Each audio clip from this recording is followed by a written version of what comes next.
Mais la police on a besoin de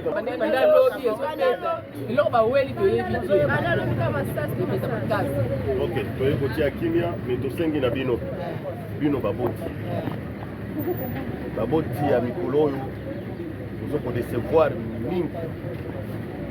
Vous ne prenez pas la charge de vos enfants. Na oyo tali comportement la bango na awa nazo pota nazo mona bazo kimaka nazo kimani bazo tupo yebi ke siko ba komo kanga banani bazo kanga oyebi mokozinazana ye yebi yete ye burgomestre na dino na ye kawa je oyebi ngati na ye ko burgomestre burga na kamboyo esi la kimeza tande ko tangi ba kutika parce que kibe ko ezaki koto ba police ba service ko to ka bilo ba sa amana sa mi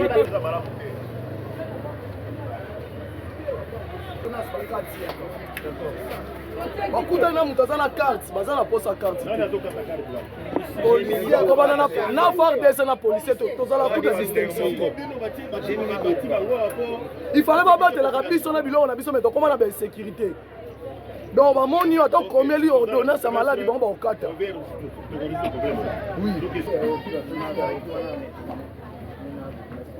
awa mafuta te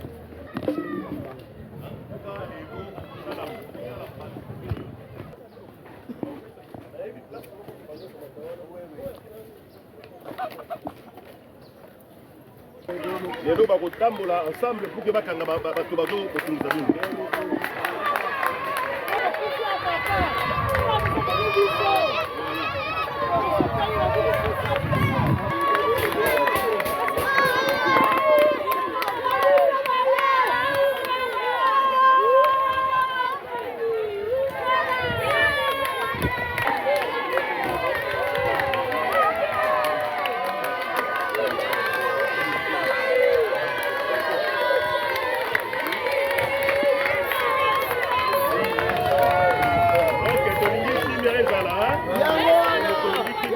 tolingi police na FARDC batangola basangana mpona yango tolingi tosala police FARDC bakotambola na nzela moko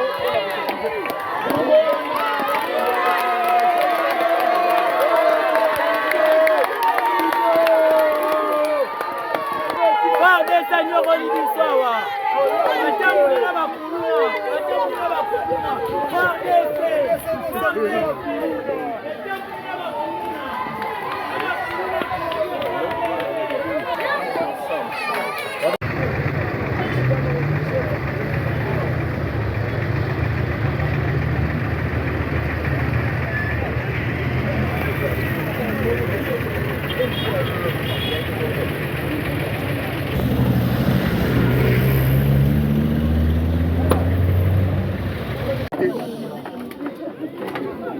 prévention, partenariat, résolution de problèmes, respect à droits de l'homme et droits humains.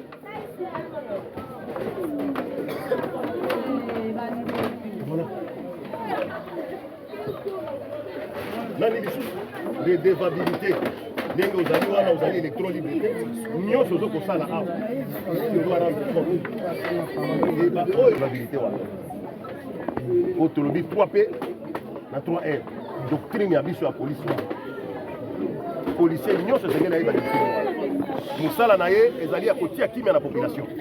Eza te ndenge tozo komona bango lokola bagangi lokola batunini soki atanga te kolongwa. Tokani? Tosengi kimia ezala tozo matana bakonzi kuna likolo bourgmestre nazali na ye awa bazo constituer poste tozo kosala équipe mixte oyo kosangisa ba policier na FARDC bazali awa bakotambola elongo mpona kosécuriser population. Makambo ya kobeta masasi ezala te. Et puis makambo ya baarrestation arbitraire ezala te. Kokanga mutu kuluna boyebi ye. Ezala yo moko policier boyebi ye. Kende kokanga kuluna.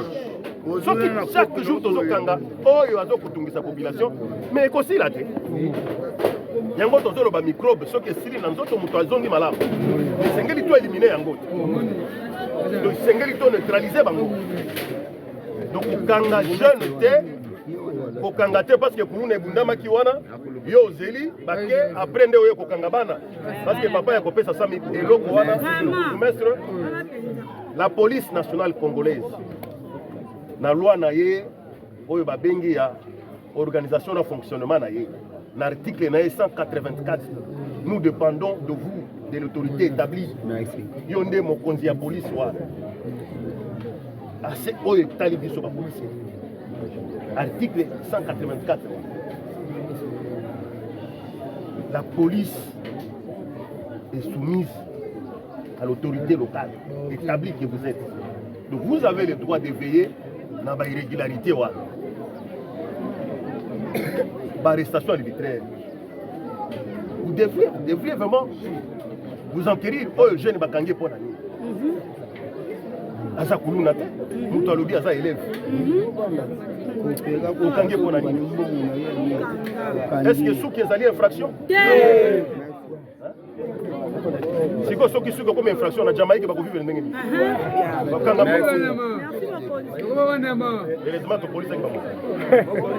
Surtout Kibambi. La yebisi bino boye. Depuis temps moulayi kulune ezalaka lisusu ya malonga na makala. Eloko toza nango eza tracasserie policière na militaire. À partir ya wana toko travailler na bino bozwa ba numéro. À partir du moment où bakangi yo toye to vérifier soza mwananda ko bi obimi. Soza kuluna tolongole na kata société parce que ozana tina na kata société. Boyete. À partir d'aujourd'hui ndenge mo connaît uti koloba masasi kobeta malisusu oza congolais, tu es dans ton propre pays, tu es dans ta propre commune. Mais le plus important, tozaka na réunion ya comité de sécurité élargi. Eza comité oyo etaka makambo oyo tungisa biso. Yango na sengi bino collaboration. Tokolinga te kuluna ezonga sona makala ndenge ezalaki. Boyete. Toko permettre te ba acte de pillage salement. Vous comprenez? Merci. Donc FARDC na la police va dans la mission ya protéger biso na biloko na biso. Donc à partir de là nous connaît la lobby patrouille mixte pour ça les malelo on a pour kanga bato mabe et non pour kanga bato malamu.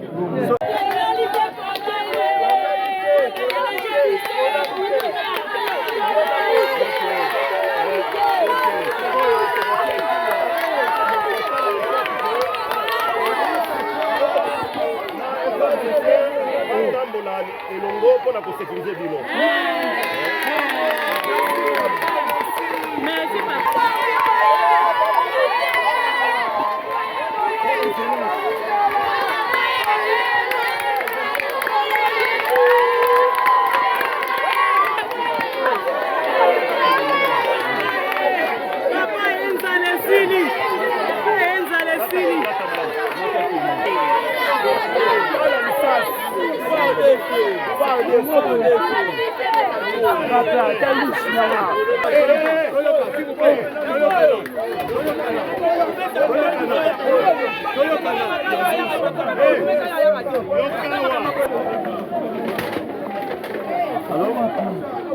Eza la police, eza la armée na biso, ozo kobenga FARDC, musala bango na makala awa, ezali nde pour sécuriser population na biloko na ye. Ya mibale, bango mibale na police esengeli basangana. Esengeli basangana, topelo soublesse. Esengeli basangana pona kokanga ba oyo azali kotia mobulu na kati ya population. Bakisa bakuluna wana. Ba jeune baza na valeur mon côté. Bazali lokola ba microbe akoti na nzoto, soki mikobe akoti na nzoto basala kanini? Bakopesa yo kisi kwa sala nini? Microbe ekufa. Tata. toye kozongisa kimia awa FARDC na police badéployaki bango awa mpona kosécurize bino oyo bamalentendu ezalaki ekozala lisusu te. Commandant azali awa, commandant bataillon azali awa, na commandant commissariat bakosala sikawa patrouille mixte policier FARDC, policier FARDC, policier FARDC. Kasi bino nazo kosenga makambo oyo ekomi quartier boye akende quartier boye te wana nalingi koyoka yango te. Tia na matoi na yo mabele oyo eza mabele ya l'État. Bien sûr, bino bana Congo, vous allez ba propriétaire na Congo. Donc vous avez le droit ya kotambola na Congo na bino. Oh makambo kotia ba limite bana na bino baleki na bino bazo komelaka bangi bake kosangana na avenue bazo koyebisaka bino ke biso tozo kobatela mabele soki omoni ye mama kende ko dénoncer na police.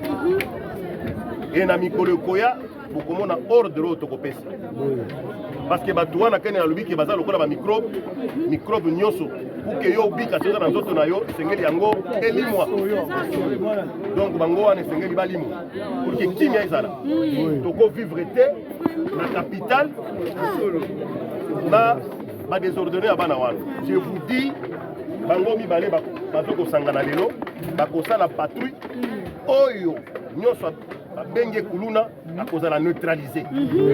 Ça je vous dis. Tolingi kimia. Tolingi kimia. Oh ça qui chasse. Donc le midi qui chasse OK na mboko. Yokani? Oui. Commandant Jémi. Oyo poste na yo. OK. Vous aurez constitué poste oyo. Ba élément bazonga awa. Vous avez la mission qui est de sécuriser la population. Chef de bureau, chef de département, pour la des sortes de doctrine de la police nationale congolaise. Au tambour la doctrine avant il a proposé tout acte. Et c'est une doctrine des locaux la catéchisme. Vous voyez le catéchisme? Oui. Les aïe locaux la catholique, on a caillé la chapelet. Musulman bakomo na na zambala na chapeau na ye na kati wana moto na moto ayebi lolenge ni na sambela oyo ya chapelet ayebi au dérouler chapelet na ye et voilà yango nde doctrine doctrine wana eza nini doctrine na biso ezali babengi police de proximité doctrine na biso ezali nini police de proximité. Police de proximité wana elingi koloba nini na kati ya police de proximité wana oyo ezali doctrine na biso tozali na P misato tozali P na R misato tozali na P boni misato tozali na R boni misato. OK, P ya liboso ezali nini? Nani ako yebisa ngai pe ya liboso ezali nini? Liboso nakotuna bino mingi te parce que ezali matière oyo bokotanga ya liboso elingi koloba proximité. Proximité eza nini? Na base ebele omonaka na mutuka na bino bakomi proximité. Proximité wana ezali lolenge oyo ya bino kofanda na population esengeli bozala toujours nzinga la population. Pe ya mibale ezali nini? Pe ya mibale babengi partenariat. Partenariat wana ya banani na banani. Partenariat entre yo policier na population. Batu wana bazali ba partenaire na yo. Bango nde sengeli ozala bango. Tongo. Pe ya misato eza nini? Babengi yango prévention. Prévention. Je crois boyebi na mission na biso oya mutu ya ezali nde ko prévenir. Mission na biso ya ko prévenir pour que mabe ezala te. Talawa toi. Ya liboso tolobi possibilité. Tolobi nini? Proximité. Proximité wana na nani? Na population. Ya mibale tolobi nini? Partenariat. Partenariat na nani? Na population. Et ya misatu tolobi nini? Prévention. Prévention. Pona ko prévenir population ba risque mususu eza na kati na bango te. Er misatu. Ya liboso ezali nini? Te ba er sikoyo totilisi ba pe. Nini? Merci beaucoup. Résolution des problèmes ou des conflits. Voilà, moi na maeli, asi ayibi yango. Résolution des problèmes ou des conflits. Biloko oyo toko traduire yango tina monoko ya mboka. Kende contact na bango pour que boye ba ko résoudre problème wana. Balobi bobeta masasi. Balobi okanga ba jeune na suki. Balobi ke kuluna ebundami kuna yo kuti mwana bato atelemi liboso. Ok. Redevabilité. Na sepeli mutu moko abeti kuna na sima kuna. Mwana mayele. Redevabilité. C'est-à-dire makambo nyonso tozo kosala awo. Kobanda ngai moko irrédevable. Soki natamboli mabe na kofuta. Oyokaka ngai na lobaka mingi que les responsabilités seront établies pour nous donner ce scénario. Là, c'est on a appelé le bourgmestre, on a appelé le commandant bataillon. Il est où? Le commandant bataillon adjoint. Depuis hier, il était descendu. Mais la nuit, la situation était tellement alarmante. Parce que même dans ce quartier, il y a une bande, il y a une écurie de Kouloum dans ce quartier. Et c'est ce matin qu'on n'a pas compris qu'est-ce qui a poussé les mêmes éléments de FARDC vers le poste de Kifoum que vous venez de visiter plus haut, lequel se trouve aux côtés d'une école, l'école Saint-François. Et c'est là où est parti ces images, parce qu'il y a eu des équipements de balles. Là aussi, quand ils sont arrivés là-bas, ils ont vandalisé le poste et cherché aussi à arrêter le commandant. Et il y a eu des équipements de balles. C'est comme ça que les élèves, les images que vous avez vues là. Mais aussitôt, informés, on a fait une descente à la commune. J'ai attendu que le bourgmestre arrive, il est arrivé. Nous avons appelé aussi le commandant, leur commandant bataillon qui était arrivé. Ensemble, on a fait la descente sur le terrain d'abord le matin et on a maîtrisé la situation. Nous avons demandé à la population que nous allons organiser une patrouille mixte FARDC police. Et nous avons surtout attiré l'attention de la population de ne pas collaborer avec les Koulouna. Les Koulouna constituent un mal au sein de notre société. Et je les ai donné l'exemple d'un organisme ou un organe humain malade ou infecté par des microbes. Pour que la personne guérisse, il faut qu'on détruise ces microbes. Je leur ai dit ici, je leur ai promis en face du bourgmestre que les Koulouna seront neutralisés. Parce que ce qu'ils font là, c'est du terrorisme. Et ça ne peut pas être toléré. Voilà le message qu'on a laissé aux populations ce matin.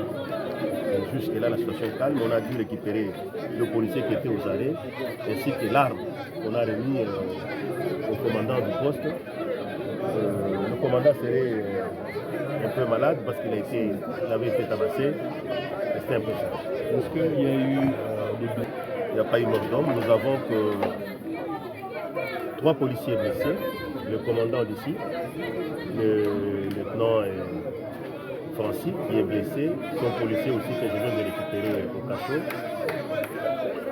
et à quelques hématomes, et aussi un autre policier du Souciat de Kinfumu, et voilà.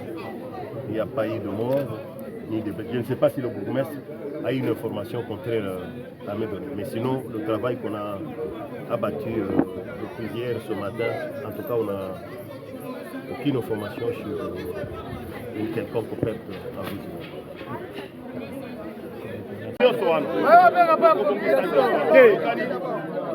Mon colonel alobi boye toyokana toyobi très bien que donc mutu moko mama loba biso mibale bakonzi na biso moko aza ya kosoka kasi na libanda bango mibale baza ya kosoka banda bakendaki esika basoda babe bango eyebani te basi mutu plasera bakei nango.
Très bien, voilà le solo.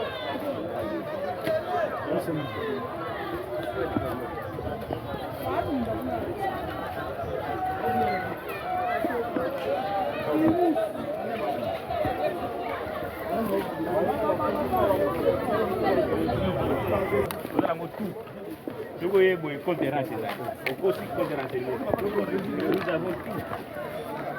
Et puis il faut veiller aussi à la planification. Oui. Pour que planifier, parce que soit tu vas se terminer,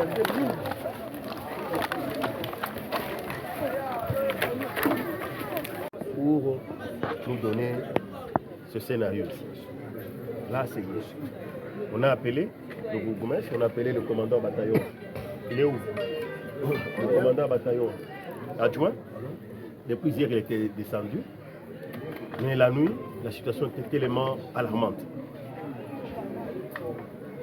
Parce que même dans ce quartier, il y a une bande, il y a une écurie de Kouloum. Dans ce quartier.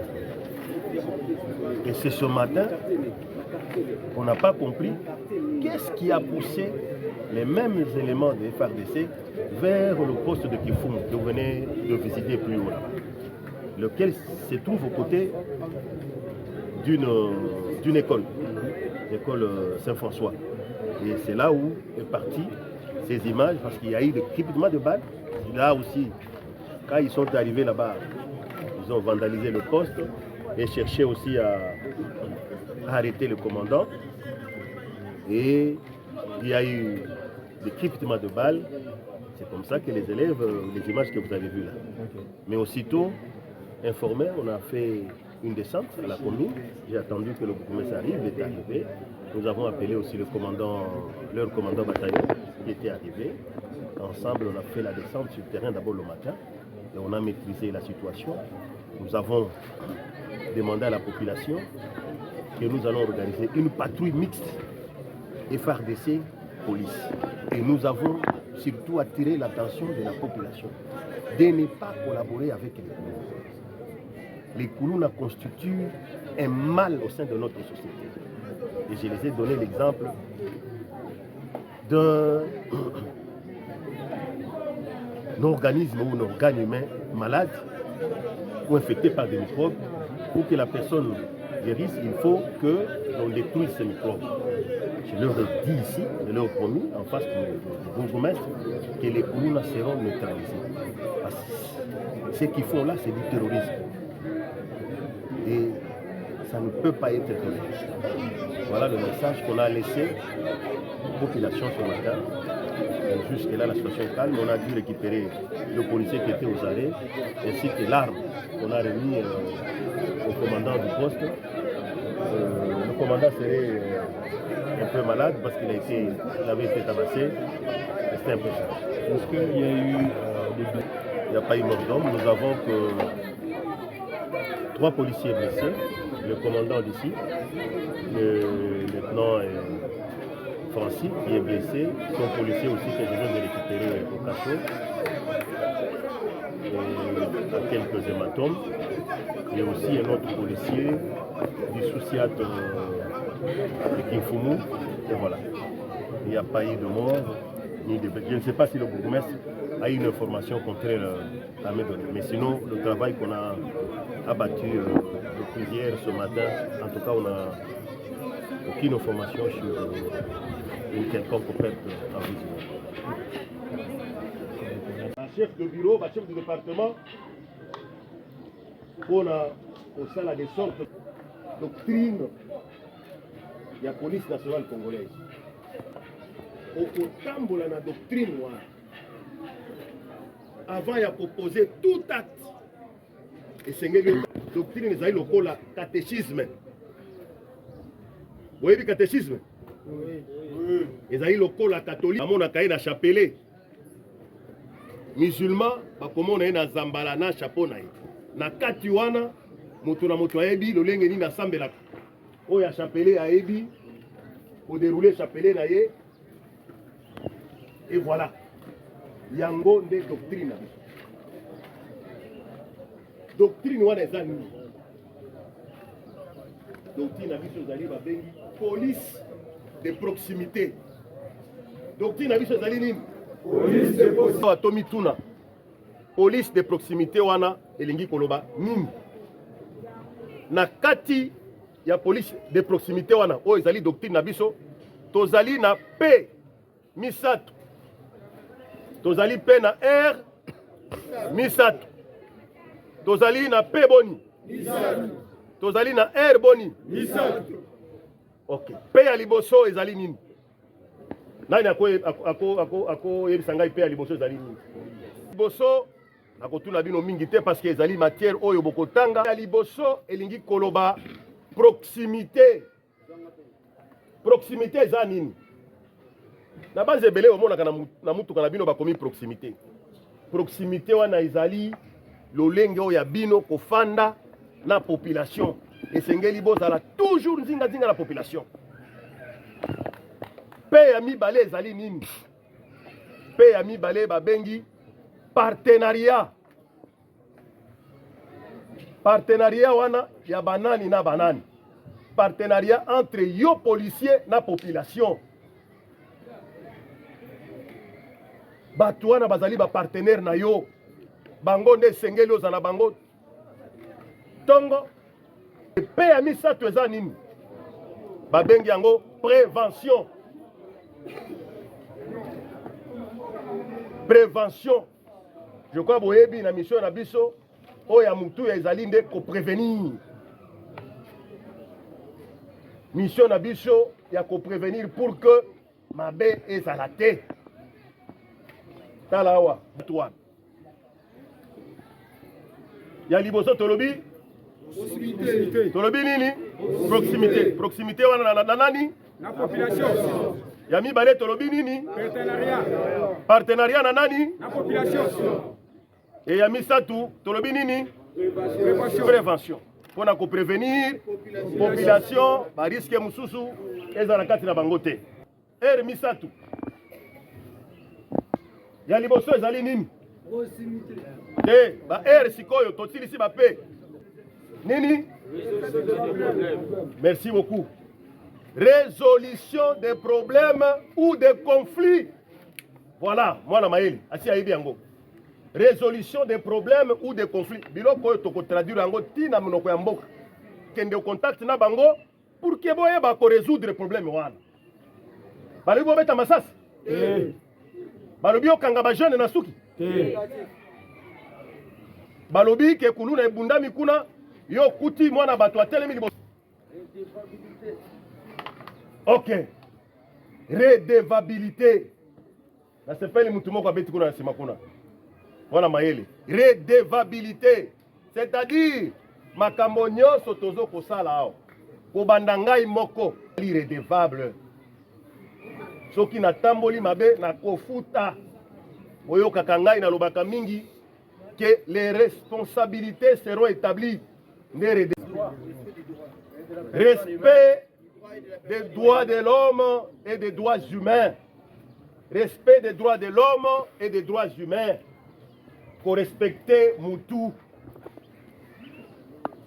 Babiloko kangi Moutou, botie soki basinga, kobete bafimbu, bozo ko filmer, non. Kotika mutakala, non. Awa. Vendredi, na koya na pancarte ya munene o ya police commandant ça. C'est yeye banda na doctrine na biso. Za ko la catholique, ba bakana no ba nzamu.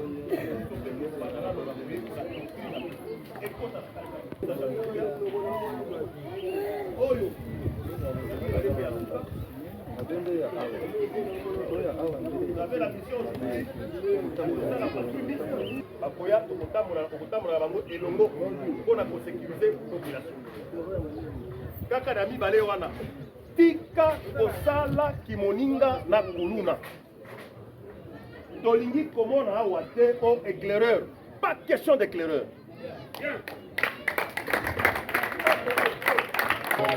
Ba éclaireur wana nayokaki ke bozo utiliser double face awa bozo chef S2 banda lelo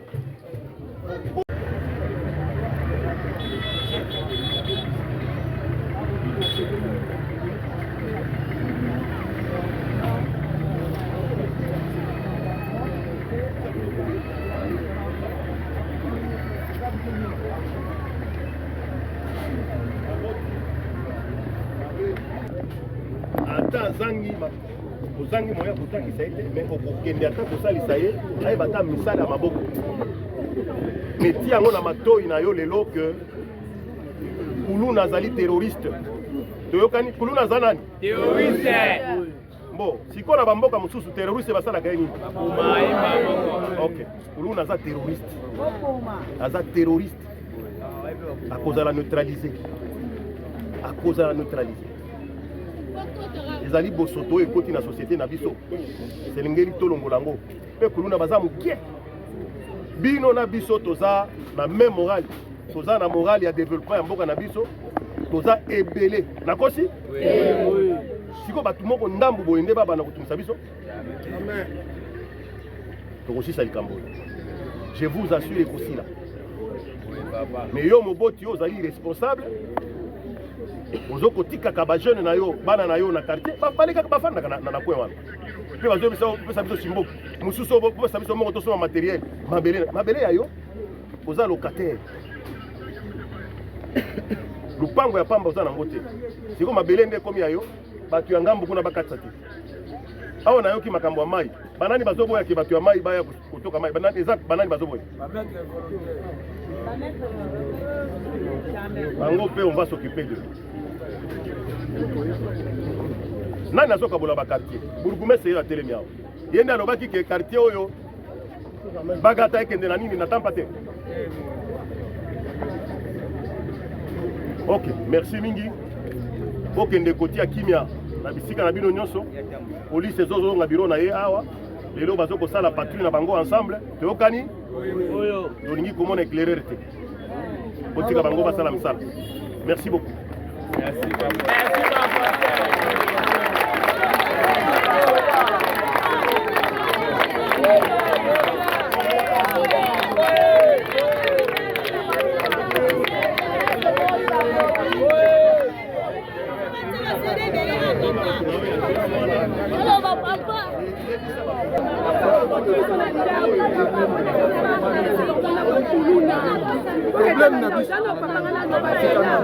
Problème na biso eza toyebi ke ba FARDC bayaki mpona sécurité ya peuple mais tomoni ke FARDC mpe lisusu ayi kotia insécurité mpo bato basali désordre te eza ba FARDC na bazombi bakulu na likolo bango nde bato bayi kosala désordre mokozala bokoti na nde kaka minute okokenda ndaka te na soda moko atala bapandi ndako nyonso bazwi tv na $500 bamemi na bakisi na bapareil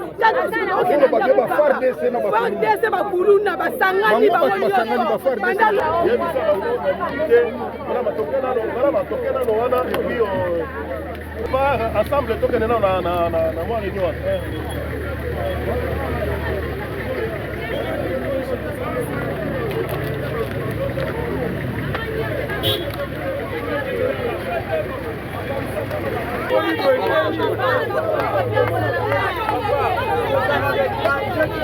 batuna bakei bafardese na bakei komona bango te